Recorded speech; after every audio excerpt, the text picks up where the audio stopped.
Yo, what's up, you guys? It's your boy 3 Stacks in this thing, representing my team.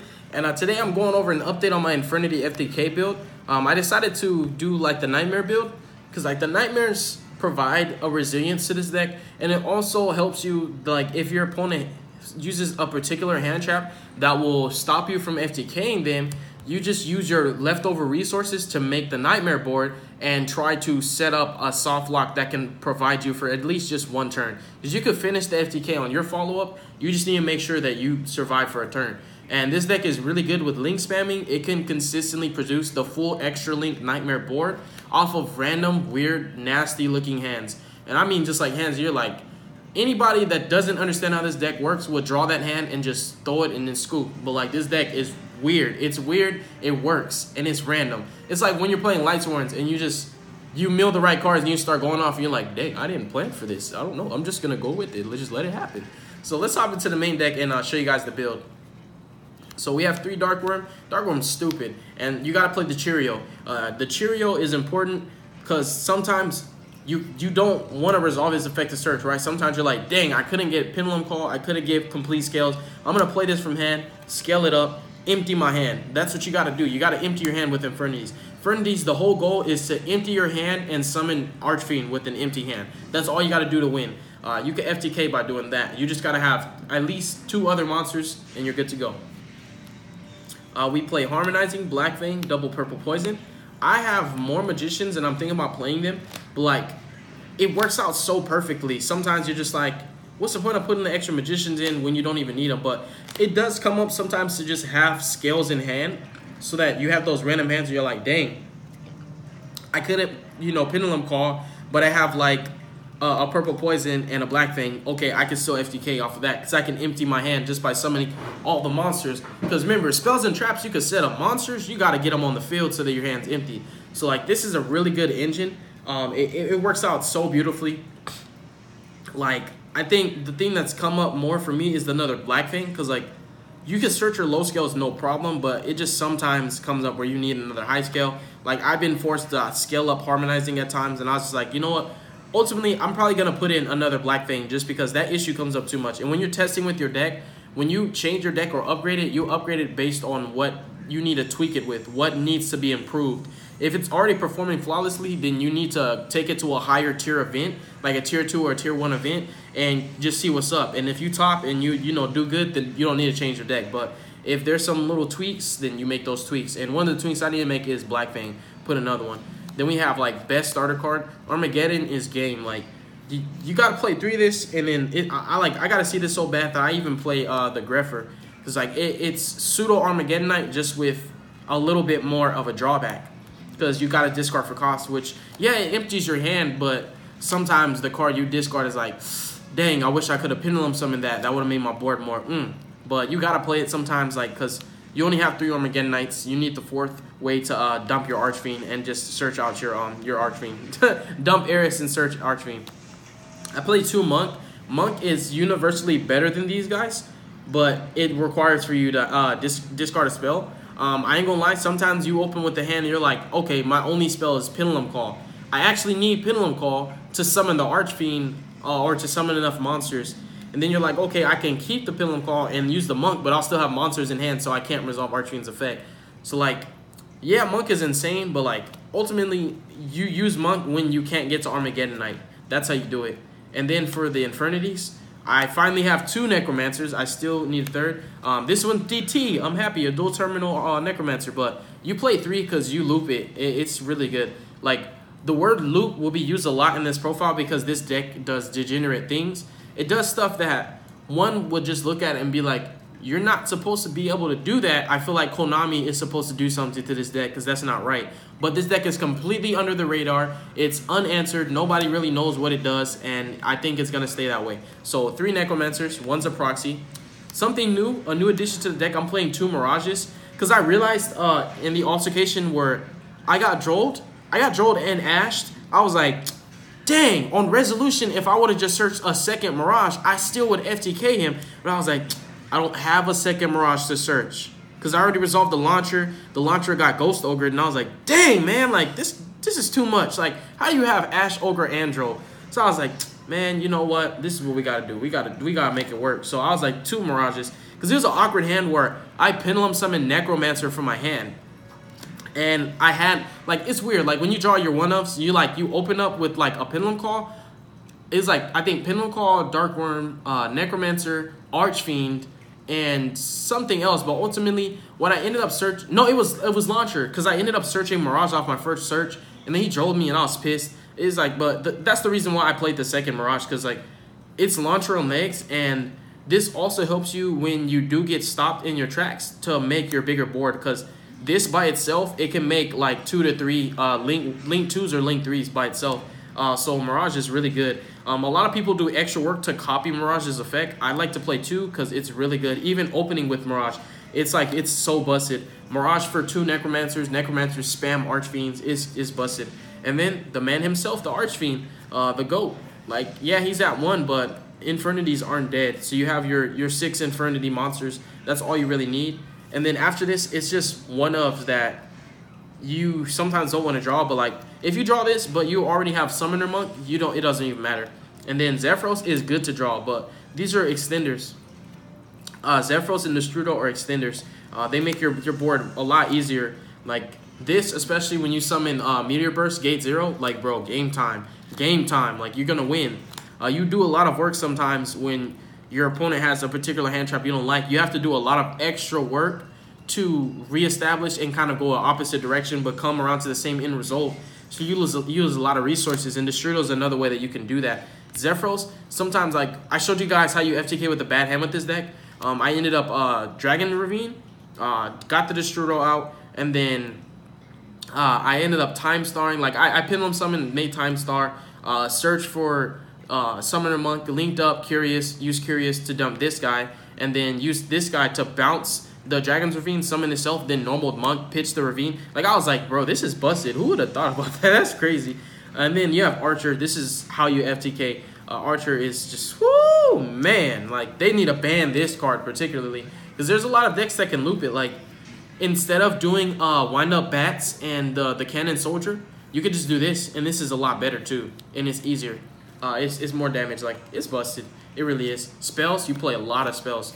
3 Dragon's Ravines, you got to. It doesn't matter if you see multiples. You need to get Dark Worm and Destrudo in your grave. Like, it's a job. You have to do it. Like, you clock in to do that. And then Black Garden. My homeboy DeMarcus was telling me play this in Gym Nights, because he was like, bro, there's no way possible to FTK anymore with 1 Master Diamond. We have to use Black Garden to give them more tokens so that we could just burn with 1 Master Diamond. I was like, negative. You FTK with 1 Master Diamond. But you know what? Black Garden is a good idea in this deck, because I forgot about its other effect. This can summon Monk. When I overlooked it, like, back in the day, I think, like, probably 5 years ago, I was like, dang, Black Garden, I need to find this card, because I can summon a Monk. That's broken. But, like, now it's really good in this deck, because you can have weird hands. As long as you got a Terraforming and a way to summon a monster, you can empty your hand that way. And then you summon 1 token to your opponent's field. You destroy this in the token, and you summon a monster who has 800 attack, because the token has 800. Monk has 800 attack. So you special summon him from your deck, and you pitch, you summon Archfiend, you start winning. So Black Garden, it's just like, it's busted. And I played 3 Terraformings. 3 Optimus Prime to search either or. Like, this can win the duel. This can be the FTK itself. Like, this is a exponentially important in combo piece. Like, sometimes you want to see Terraforming in your hand, because it's like that important. Like, that's why I maximize on it, and I even consider playing set rotation, because I was like, I need to either see Dragon's Ravine or Black Garden all the time. Like, every first turn, like, you can supplement with this with the Dragon Shrine, or I think I called this Dragon Shrine. It's Dragon's Ravine, but you can supplement that for Dragon Shrine and Foolish Burial. But the job that this does, you got to, man. Like, Black Garden's too good. It makes your FTK a lot more consistent. This alone, 333, that's 37% higher chance to FTK. Because of 3 of, you have a 33% chance of drawing 1 of them. Then we have triple Pendulum Call. Pendulum Call is insane. Even though it's hard once per turn, you draw 2, you just discard the other one with the first one. It's too good, bro. It's amazing. In fact, you just want to search out Harmonizing, and then when you summon Harmonizing and Archfiend, Harmonizing Chainlink 2. Now they can't Ash Archfiend, you win. Then we have 2 Duelist Alliance. I was playing 3, but sometimes I'll draw it in the hand where I can't even get a Pendulum Scale, and I'll be like, yeah, it's a good combo piece, but it's situational. Pendulum Call is universally better to draw. Like it is, because it just by itself you can win. And then I do play 3 Allures, fix those weird hands. And also sometimes you gotta dig, because you're like, I just need one more combo piece. Like I just need either or of this. And then sometimes you dig and you're like, dang, I just drew the Soul Charge, I just drew the Foolish, or I just like hard drew the Archfiend, or you're like, yes, Summoner Monk. So like Allure of Darkness really helps this deck a lot. It's a FTK, it's combo heavy. It requires a lot of thinking, and you gotta get your hand right sometimes. And then also it's just like when you're side decking with this deck, it helps you to see your side deck cards. And then whoops. We have 2 Dragon Shrines. I had to take one out and put it in my Metaphors. I was playing 3 Dragon Shrines, trust me. Like, it's that serious. It really is. Like, he'll be like, they're all hard ones for turn. You have, like, Dragon's Ravine and Shrine. Like, bro, I need to get Destrudo and Dark Worm in my grave. If I get them in my grave, I don't even care what I draw after that, as long as I could just get Archfiend. And then you have, after all these really awesome spells, because these spells are amazing, in this deck, spells are your friends. You draw spells, it helps your FTK happen a lot more consistently. We have one else, Rhoda, Foolish, Launcher, Soul Charge.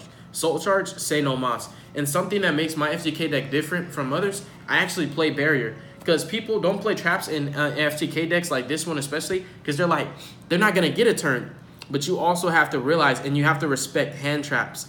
You have to realize like every deck is playing some form of hand trap that can stop you. So if you get hand trapped, it's smart to search this off of your Archfiend. When you make your Knightmare board, you just make sure that you leave an Archfiend in attack position. Leave Archfiend on the field in attack position. This is going to be live. So you have a complete Knightmare board. You have, your Griffin. You have Trigate. You have Negate with Trigate. You have Negate with this, and a Lockdown with Griffin. That alone can stun your opponent for a turn, and you don't even have to FTK. You just attack for game. So I feel like Barrier was worth playing. I even considered a break. But I change my decks at least every other day. All decks that are in my arsenal, like I have a large collection, I change all my decks, like, all the time. So even the way this deck is now, the next time I'll upload a video on it, it might be different. I'm random with how I play my decks. Then we have extra deck. Firewall is the GOAT, bro. I really hope they don't ban him, but I feel like he's the main monster for a main character in the anime. I mean, not the anime, the cartoon. Why would they ban this card? But if they ban this card, you can't FTK anymore. So, Infernity FTK would just become Infernity Knightmare, make a board, and pray they don't break it type stuff. But I don't like to do the make board, break board game. I like to just FTK, not waste time. 40 minutes around, end of match procedures. I need to finish this, like, right now. And also, another thing that's cool about FTK decks is, yeah, when they call time in your main phase, you don't need a battle phase. You just need a main phase so that you can summon. So if you need to, you rush it to your main phase. You stand by, you draw phase, stand by, main phase. Time. All right, cool. FTK time. Then you have Curios. Curios is like Firewall. He's the GOAT. Oh my gosh. Curios is so broken in this deck. It doesn't even make sense. Trigate. You make Trigate because he points up. So when you need to get Firewall like a little bit better, because sometimes your hands are weird. You have to summon Firewall up here in the extra monster zone. So you're like, I better FTK because I'm not leaving that extra monster zone for them. So Trigate comes up for that. And then it also comes up for the I didn't FTK you board. The I didn't FTK you board is the Knightmare board with the Infernity Barrier. And you have 2 negates, which is not that much. But you got to realize Griffin keeps them locked. And then all your monsters are protected by not targeting, not destroying. It's good stuff like that.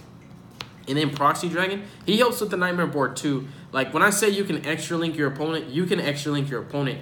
Since this deck doesn't really make the Link Repo that easily, I summon Underclock Taker instead, and he points down, so that way I can have it set up beautifully for the extra link.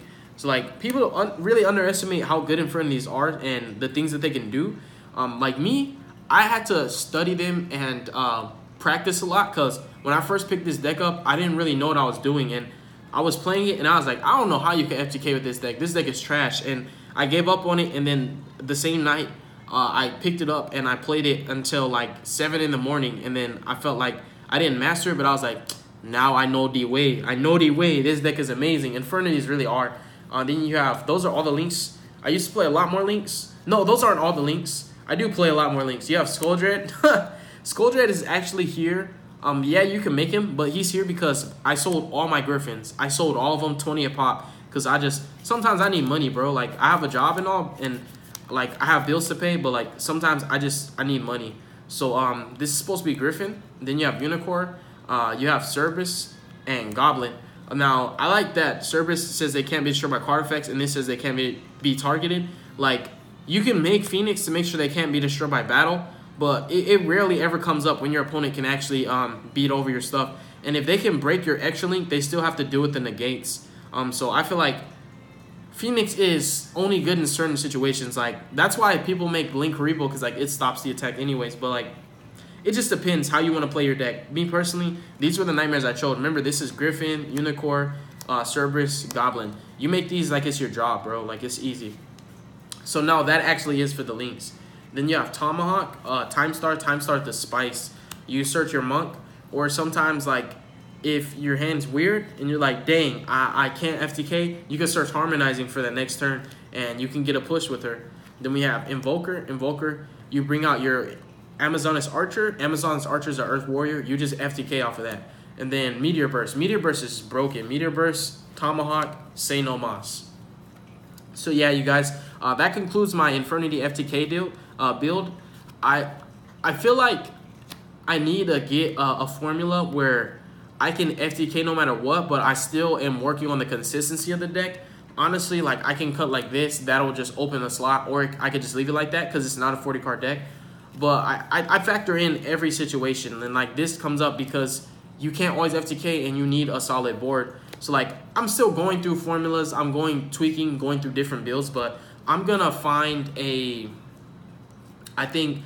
resilient enough build that I can stick with. But as of right now, this deck performs very well. What I need to do is get dual videos with all my decks and just show you guys how they actually operate. Because like, you can see it in the deck profile. I could tell you this deck does that, but you believe it when you see it versus just somebody telling you. And that's just true for anybody. But God bless you guys. Make good choices. Don't hurt your brain cells. Stay tuned for future content. I've got more deck profiles for you coming now. Peace.